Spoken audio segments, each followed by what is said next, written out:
Eu sunt Florin. Astăzi o să vă prezint cum să-ți faci un cont pe Biliard.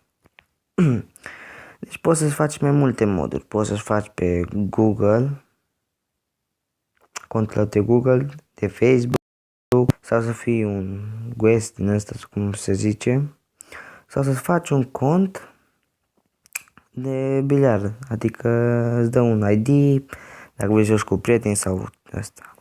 Deci dacă vrei să faci, începem cu Google. Dai aici pe la Google, aici se apare prima oară când îți descarci jocul.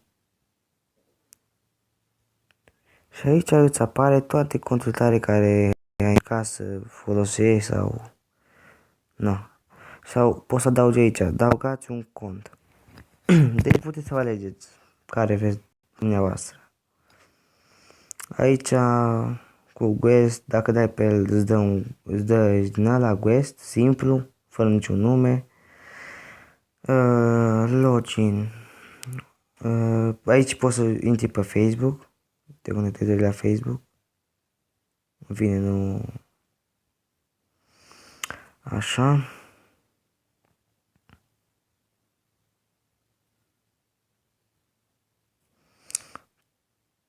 Pe mine m-a conectat direct. Da. Stai să ieșim. Bun. Și aici îți faci contul de biliard. Aici îți adaugi contul care l-ai deja creat. Dacă vrei să-ți faci cont, scrie acolo creat aici unde scrie create. Da, aici. Și aici îți bagi e-mailul,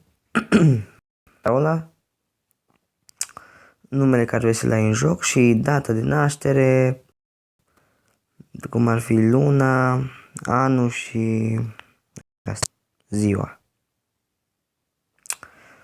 Bun, cam asta a fost cu tutorialul de azi.